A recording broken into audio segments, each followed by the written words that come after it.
নমস্কার। আমি বিমল শাস্ত্রী বলছি। জ্যোতিষশাস্ত্র অনুযায়ী 12টা রাশি অনুযায়ী শরীরের কোন কোন অঙ্গ পড়ছে সেটা আপনাদের একটুখানি বোঝাবার চেষ্টা করব। কারণ এই 12টা অঙ্গ রাশি লগ্ন অনুযায়ী জানলে রোগ বিচার করতে সুবিধা হয়। আপনাদের জানালে আপনারা নিজেরা দেখে বুঝতে পারবেন রাশি লগ্ন অনুযায়ী আপনাদের কোন কোন শরীরের অঙ্গে এ, বা শরীরের কোন কোন অংশটা পড়ছে, সেই অনুযায়ী কী কী রোগ, সেটা একটু বুঝতে টাফ হলেও আপনারা নিজেরা কিছুটা অন্তত আইডিয়া নিতে পারবেন এই ভিডিওর থেকে। পুরোটা দেখলে কিছুটা আইডিয়া আপনাদের হবে বা ধারণা আসবে। তা রাশি লগ্ন অনুযায়ী রোগ বিচার করা যেমন আছে, তাছাড়াও প্রত্যেকটা গ্রহ, 9টা গ্রহের মধ্যেও এক একটা অঙ্গ নির্দিষ্ট করা আছে। সেই গ্রহ ছাড়াও ষষ্ঠ ঘর বা লগ্ন থেকে 6 নম্বর ভাব থেকেও আমরা রোগ বিচার করে থাকি। এবং প্রত্যেকটা গ্রহের অধিপতি অর্থাৎ রাশি লগ্নের বিশেষ করে অধিপতিদের ধরেও একরকম রোগ বিচার করা হয়। এবং 12টা ভাব, লগ্ন থেকে যে 12টা ভাব হয় সেই 12টা ভাবের থেকেও ক্যালকুলেশন করা হয়। প্রায় 4-5 রকমের বিষয় নিয়ে ক্যালকুলেশন করে একটা রোগ বিচার করতে হয়। ব্যাপারটা খুব কঠিন হলেও আমি আপনাদের খুব প্রাথমিকভাবে একটা রাশি অনুযায়ী কোন রাশি বা কোন লগ্ন, যেটাই আপনাদের হোক না কেন, সেটা যে কোনো একটা নির্দিষ্ট রাশি লগ্ন আপনাদের আছেই, দুটো হবে, রাশি একটা লগ্ন একটা। সেটা অনুযায়ী আপনারা কোন কোন অঙ্গ পড়ছে সেটা আপনাদের ধারণা দেওয়ার চেষ্টা করব। প্রথমেই আসি মেষ রাশির কথায়। মেষ রাশির মধ্যে আসছে মস্তক অর্থাৎ মাথার খুলি, ব্রেন, চোখ আর নাক আর দুটো কান। এটা হচ্ছে মেষ রাশির মধ্যে। বৃষ রাশির মধ্যে হচ্ছে মুখ, মুখের ভেতরে যা যা আছে অর্থাৎ দাঁত, জিভ, আর এর মধ্যে গলাও আছে, কণ্ঠটা।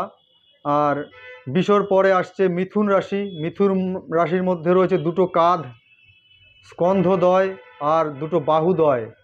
এই হচ্ছে মিথুন রাশির মধ্যে। কর্কট রাশির মধ্যে আছে বুক, অর্থাৎ বুকের মধ্যে যা যা রয়েছে, পাঁজর আছে, ফুসফুস আছে এবং হৃৎপিণ্ড আছে। তাহলে গেল মেষ গেল, বৃষ গেল, মিথুন গেল আর কর্কট গেল। কর্কট হচ্ছে বুকের অংশটা বললাম। এরপরে আসবে সিংহ রাশির জায়গা। সিংহ রাশির মধ্যে আসছে, সিংহ রাশি হচ্ছে উদর, মানে উপরে পেটের উপরের অংশটা, মানে আপার অ্যাবডোমেন, তার মধ্যে পাকস্থলী এবং খাদ্যনালীটা পড়ছে, লিভার পড়ছে। পেটের ওই অংশে যা যা পড়বে অর্গানগুলো সবই হচ্ছে সিংহ রাশির মধ্যে। সিংহের পরে কন্যা রাশি। কন্যা রাশির মধ্যে পড়ছে নাভিমণ্ডল এবং নাড়ি ভুঁড়ি ক্ষুদ্র অন্তগুলো আছে। আর কন্যার পরে আসছে তুলা রাশি। তুলা রাশির মধ্যে আসছে কটিদেশ বা লোয়ার অ্যাবডোমেন, একদম তলপেটের অংশটা। এটা মেয়েদের ক্ষেত্রে হলে জরায়ুটা পড়বে। এবং ইন জেনারেল সবার ক্ষেত্রে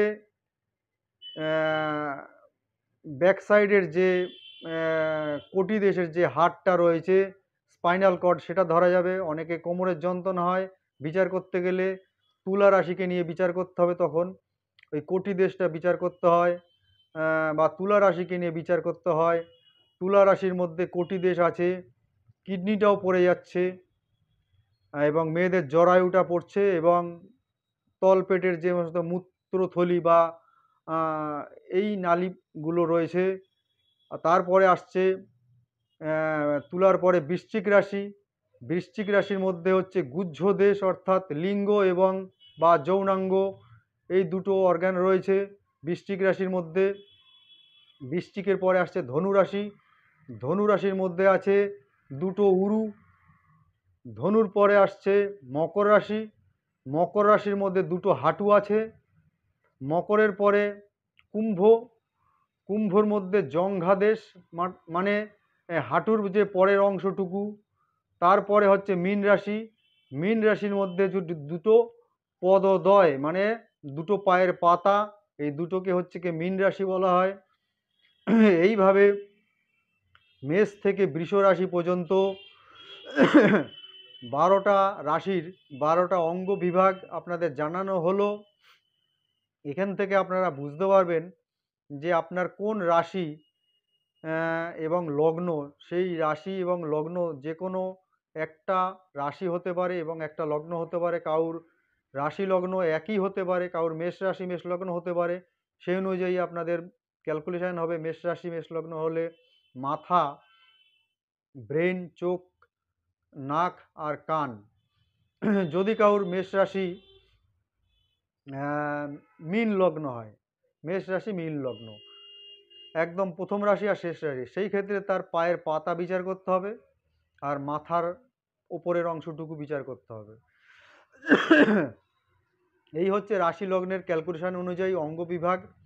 এরকমভাবে গ্রহেরও বিচার করা হয় এবং লগ্ন থেকে 12টা ভাব, যে 1 নম্বর 2 নম্বর 3 নম্বর করে 12টা ভাব বলা হয়, এই 12টা ভাব অনুযায়ী একরকম ক্যালকুলেশন করা হয়।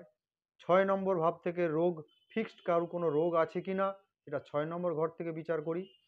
এবং রাশি লগ্নের অধিপতিরা কোন কোন রাশি রাশিতে অবস্থান করে আছে সেটাকে নিয়ে একটা বিচার করতে হয়। এবং সেই রাশির অধিপতিরা কোন নক্ষত্রে বিরাজ করে আছে, সেই নক্ষত্রের অধিপতি কোন গ্রহের আন্ডারে রয়েছে, এইভাবে চুলচেরা বিশ্লেষণ করে রোগটা বিচার করতে হয়। এটা যদিও খুব কঠিন ব্যাপার, তবু প্রাথমিক রাশি থেকে আপনারা জানতে পারলেন কোন রাশি থেকে কি কি অঙ্গ। আজকে খুব সাধারণভাবে রাশি থেকে শরীরের অঙ্গ বিভাগ কোনটা পড়ছে সেটা একটা প্রাথমিক ধারণা দিলাম। এটা রোগ বিচারের একদম প্রাথমিক স্টেজ। এটা আপনাদের জানানো খুব দরকার, কারণ অনেক কিছু বিশ্লেষণ করতে গেলে এই রাশি বা রোগ বিচার করতে গেলে এগুলো লাগে। তাই প্রাথমিক ধারণা দেওয়ার জন্য এই প্রথম ধাপটা আপনাদের জানালাম। যদি বুঝতে অসুবিধা হয় আপনারা মেসেজ করতে পারেন, কমেন্ট করতে পারেন ফোন নাম্বারে, তাহলে আপনাদের রাশি লগ্ন জানিয়ে দেওয়া হবে। ডেট অফ বার্থ যদি জানান তাহলে রাশি লগ্ন জানতে পারবেন এবং কোন রোগ হচ্ছে সেটাও জানতে পারবেন। ফোন নাম্বারে হোয়াটসঅ্যাপে ফোন করতে পারেন বা কমেন্ট করতে পারেন। আর উপকৃত হলে ভিডিওকে একটু সাপোর্ট করবেন এবং আমাকে উৎসাহ করবেন। ধন্যবাদ, লাইক দেবেন।